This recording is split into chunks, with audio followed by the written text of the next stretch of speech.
ও গিন্নি, দেখো বাড়ির পেছনের আম গাছ থেকে কত আম পেড়ে নিয়ে এসেছে। আরে ছেলেটাকে একটু ডাক দাও, সারাদিন তো খেলাধুলা নিয়ে ব্যস্ত থাকে। এবার একটু এসে কটা গাছের আম খেয়ে যাক। বাবা, এবার দেখি বেশ ভালো আম ধরেছে গাছে।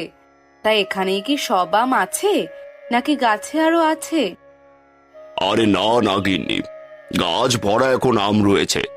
আর কয়েকদিন গাছের আম পাড়লে শেষ হয়ে যাবে। আমগুলো বেশ পাকা পাকা হয়ে আসছে, সপ্তাহখানেক গেলেই সব আম পেড়ে ফেলা যাবে। আচ্ছা, ঠিক আছে, তুমি এখানে বসো। তোমার ছেলে এক্ষুনি এসে যাবে। আমি আমগুলো কেটে নিয়ে আসছি। আরে বাবা, এদিকে আয়, দেখ গাছ থেকে কি সুন্দর পাকা আম পেড়ে নিয়ে এসেছে। আমার সাথে বস, বসে আম খাবি। আচ্ছা বাবা, আমি এখনই আসছি। এই নাও, আমি তোমাদের বাপ ছেলের আম কেটে নিয়ে এসেছি। এবার দুজনে আমার চোখের সামনে বসে খাও তো দেখি। হ্যাঁ বাবা, তুই আগে নে। শোনো গিন্নি, আমি 1 সপ্তাহের জন্য একটু শহরে যাব। আমার কিছু ব্যবসায়িক কাজ আছে, বুঝলে। তোমার এই 1 সপ্তাহ ছেলেটাকে নিয়ে একাই বাড়িতে থাকতে হবে। সাবধানে থেকো, কোনো সমস্যা হলে আমার দোকানে জানিয়ে দিও। টাকা পয়সা যা লাগবে দোকান থেকে নিয়ে নিও। আচ্ছা, ওটা ঠিক আছে। তুমি ভালোই ভালোই কাজ শেষ করে আসো, বাকিটা সব দেখে নেব। কয়েকদিনের মধ্যে আমাদের গাছের সব আম একদম পেকে যাবে। এমনিতেও আম কিছু ঝড়ে মাটিতে পড়ে আছে, বিপুনকে বললেই হবে। মাটিতে পড়ে থাকা আমগুলো বিপুন কুড়িয়ে আনবে। আচ্ছা বাবা, আমি সব আম এনে দেব। আমার আম খুব পছন্দ। সেই কথা তো আমি ঠিক মতোই জানি, তাই তো আজ শহরে যাওয়ার আগে আমি তোর জন্য আম পেড়ে নিয়ে আসলাম।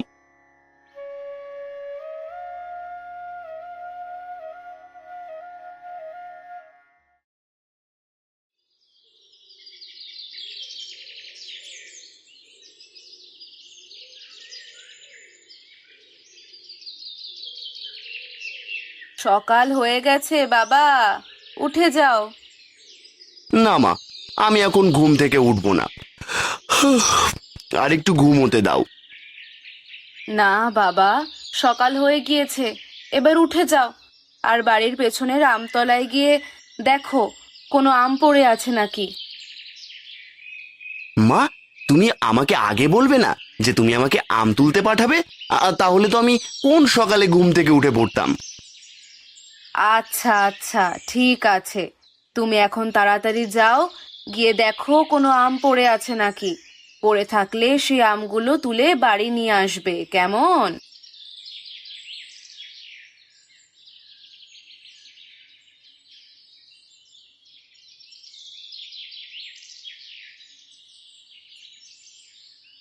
মায়ের কথা মতো বিপন চলে গেল আম গাছতলায়। বিপন গিয়ে দেখল বেশ ভালোই আম মাটিতে পড়ে আছে। আম কুড়িয়ে বাড়ি না এসে সে আমতলায় বসে বসে একটার পর একটা আম খেতে শুরু করলো।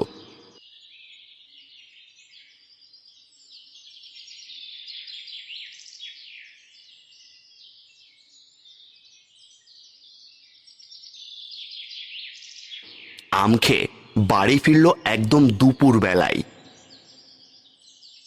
কিরে বাবা, তুই এত দেরি করে বাড়ি এলি, কোথায় গিয়েছিলি?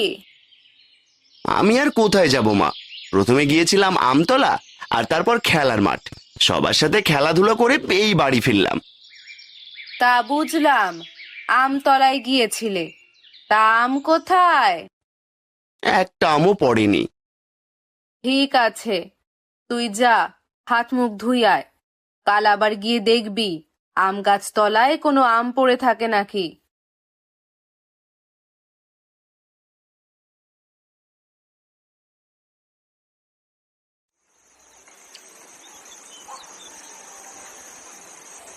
আগামী 7 দিন বিপুনের মা বিপুনকে রোজ সকালবেলা আমতলায় আম আনতে পাঠাতো।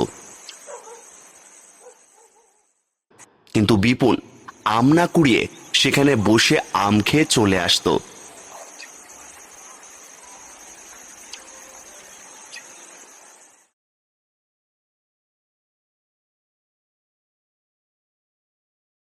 এরপর বিপুনের বাবা বাড়ি এলো। কি গো গিন্নি, কি অবস্থা, কেমন আছো? আমার বিপুন বাবাজি কোথায়? কেমন আর থাকবো বলো? তোমার বিপুন বাবাজি তো রোজ সকাল সকাল বেরিয়ে যায়। সকাল সকাল বেরিয়ে যায় মানে? সকালবেলা তার দিন শুরু হয় আমতলাতে, আম কুড়াতে যাবে বলে। এই যে তার বের হওয়া, দুপুরের আগে তো বাড়ি ফেরার নাম নেই। সকালে যাবে আর সারাটা দিন খেলার মাঠে রোদে পুড়বে। আচ্ছা, তাহলে গ্রীষ্মের ছুটি পেয়ে সারাদিন খেলার মাঠে ছুটছে। যাক ভালো, কতদিন হলো দেখিনি ছেলেটাকে। কি আর দেখবে বলো, ছেলেটাকে নিয়ে বেশ চিন্তায় আছি। 7 দিনের মতো ছেলেটা ঠিক মতো কিছু খায় না। রাতে শুধু কটা ভাত খাবে, আবার কোনোদিন তো খায়ও না। এইভাবে না খেয়ে শুয়ে পড়বে, আবার সেই সকালে খেলার মাঠে ছুটবে। এভাবে কি হয় বলো? এভাবে চলতে থাকলে তো ছেলেটা অসুস্থ হয়ে যাবে। বলো কি, ছেলে ঠিক করে খাবার না খেলে কেমন হবে? বাড়ির আম গাছে আম ধরেছে, তুমি তো চাইলে ছেলেকে আম দিয়ে দুধ ভাত খাওয়াতে পারো। আম খেতে তো ছেলে খুব পছন্দ করে। রোজ সকালে তো ছেলেকে আম কুড়াতে পাঠাই, কিন্তু কি লাভ বলো? গাছের আম তো মাটিতে পড়ে থাকে না। আচ্ছা ঠিক আছে, কোনো সমস্যা নেই। কাল সকালে আমি লোক নিয়ে গিয়ে গাছ থেকে সব আম পেড়ে নিয়ে আসবো। তারপর তুমি আম দিয়ে ছেলেকে কটা ভাত খেতে দিও। দেখবে ছেলে আম পেলে ঠিকই খুশিতে ভাত খাবে। আচ্ছা ঠিক আছে।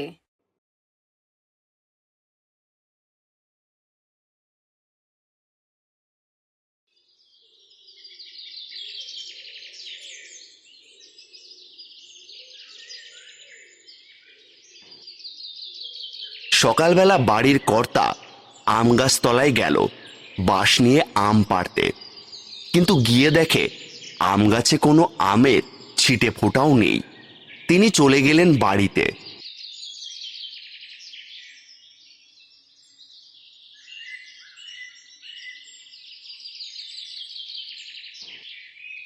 বাড়ি গিয়ে দেখেন বাড়িতে বিপুন, বিপুনের মা আর পাশের বাড়ির ছুটকি বসে কথা বলছে। গিন্নি, কি সর্বনাশ হয়েছে শোনো। আমি বাড়ি নেই, আর আম গাছতলায় গাছটা ফাঁকা পেয়ে কে যেন গাছের সব আম চুরি করে নিয়ে গেছে। গাছে আর একটা আমও নেই। বলো কি তুমি? সপ্তাহখানেক আগেই বললে পুরো গাছ আম দিয়ে ভরে আছে, তুমি এসে সেই আম পেড়ে নিয়ে বাড়ি আসবে, আর এরই মধ্যে সব আম চুরি হয়ে গেল। তাহলে কি এর জন্যই বিপুন আমতলায় গিয়ে আম পেত না? তাই তো দেখছি গিন্নি, গ্রামে আম চোর হয়েছে তা তো আমি জানতাম না। নয়তো অবশ্যই আম গাছটার একটা ব্যবস্থা করে রেখে যেতাম। একদম পাকা আম ছিল। ভেবেছিলাম এত আম তো আর বাড়ির সবাই মিলে খেয়ে শেষ করতে পারবো না। প্রতিবেশীদের কিছু আম বিলিয়ে দেব, আর বাকি আমগুলো বাজারে বিক্রি করে দেব। তা তো এখন আর হলো না। কিন্তু এই আম চুরি করলো কে? আমাকে খুঁজে বের করতেই হবে। কিরে বিপুন, তুই তো রোজই আমতলায় সকালে আম কুড়াতে গিয়েছিস, রোজ খালি হাতে বাড়ি চলে এসেছিস, কিন্তু একদিনও তো বললি না যে গাছে আম নেই, গাছের সব আম চুরি হয়ে গিয়েছে। ও কাকি, বিপুন বলবে কিভাবে যে আম চুরি হয়ে গিয়েছে? কারণ আসলে তো কোনো আম চুরি হয়নি। কি বলছিস ছুটকি?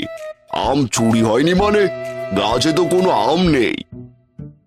আম গাছে থাকবে কি করে কাকা? আম তো সব গিয়েছে বিপুনের পেটে। মানে? কাকিমা, আমি তো এই কথা বলতেই আজকে তোমার বাড়ি এসেছি। এই বিপুন সকালে আমতলায় যায়, সেখানে বসে বসে আগে গত রাতের পড়ে থাকা সব আম খায়, আর তারপর সেই দুপুর থেকে বিকেল পর্যন্ত গাছে উঠে বসে বসে এক ডাল থেকে আরেক ডাল যাবে আর ছিঁড়ে ছিঁড়ে আম খাবে। খেলার মাঠে ঠিক করে খেলতে যায় না। আমরা আমতলায় বিপুনকে ডাকতে গেলেও খেলতে আসে না। আমি তো তাই ওর নামে তোমার কাছে বিচার দিতে বাড়িতে এসেছি। আর তোমরা বলছো গাছের আম নাকি মানুষ চুরি করেছে? চুরি করবে কেন? সব আম তো এই মোটাই খেয়ে রেখেছে।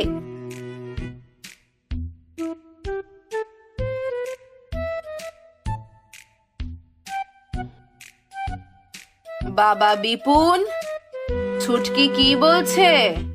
তুই আসলেই পুরো গাছের আম একা খেয়েছিস? মানে মা, তুমি তো জানো আমার আম কত পছন্দ। এত আম আমি একসাথে দেখে আর লোভ সামলাতে পারিনি, তাই সব আমি একাই সারাদিনে বসে বসে খেতাম। হায় রে ওপরওয়ালা, ছেলে করেছে কি? তুই এত আম একা খেয়েছিস বাবা? পেট খারাপ করবে, তুই যে অসুস্থ হয়ে যেতে পারতি রে বাবা। আর গিন্নি তুমি বলছো ছেলে 7 দিন ধরে নাকি কিছু খায় না। এদিকে ছেলে তো পুরো গাছের আম একাই খেয়ে রেখে দিয়েছে। বাবা, তোর আম পছন্দ, তুই আমায় বলতি। গাছে উঠে আম খাবার কি দরকার ছিল? তুই যদি পড়ে গিয়ে ব্যথা পেতি তাহলে কি হতো ভেবে দেখ একবার। আমার ভুল হয়ে গেছে মা। বাবা, তুই গাছের আম খেয়েছিস এটা কোনো খারাপ কথা নয়। গ্রীষ্মকালে গ্রীষ্মকালীন ফল কে না পছন্দ করে, এটাই তো স্বাভাবিক। তাই বলে কি কেউ একা একা এত আম খায়? কোনো কিছু বেশি খাওয়া স্বাস্থ্যের জন্য ক্ষতিকর। তাছাড়া গ্রীষ্মকালে শুধু গ্রীষ্মকালীন ফল এই আম খেলেই চলবে নাকি? সেই সাথে তো গ্রীষ্মকালে আরো কত ফল পাওয়া যায়, সেই ফলগুলো তো খেতে হবে। শরীরে পর্যাপ্ত ভিটামিন পেতে চাইলে সব ধরনের খাবারই খেতে হবে। তাই এক খাবার এত না খেয়ে শরীরের চাহিদা অনুযায়ী পর্যাপ্ত পরিমাণে খাওয়া শিখতে হবে, বুঝলে? আর এভাবে গাছে উঠে একদম আম খেতে যাবি নে। গাছের ডাল থেকে পিছলে পড়লে কি হবে একবার ভেবে দেখেছিস? একদম হাত পা ভেঙে হাসপাতালে নিয়ে যেতে হবে। আচ্ছা বাবা, আমি আমার ভুল বুঝতে পেরেছি। আমার আম বেশি ভালো লাগে, তাই আমি সবকিছু বাদ দিয়ে শুধু এই 7 দিন আম খেয়েছি। আমি এখন থেকে সবকিছু খাওয়ার চেষ্টা করব, আর গাছে উঠবো না। কি এক ঘটনা ঘটিয়েছে ছেলেটি দেখো। ছুটকি না বললে তো বুঝতামই না। আমি ভাবতাম গাছের আম চুরি হয়ে গেছে। আচ্ছা যাই হোক, এখন তো আর ঘরে আম নেই। তোদের আমি অন্য যে ফল ঘরে আছে সেই ফল কেটে দিচ্ছি, তোরা দুজনে ঘরে বসে খেয়ে নে। আগে ঠিক মতো খাবি, তারপর খেলতে যাবি।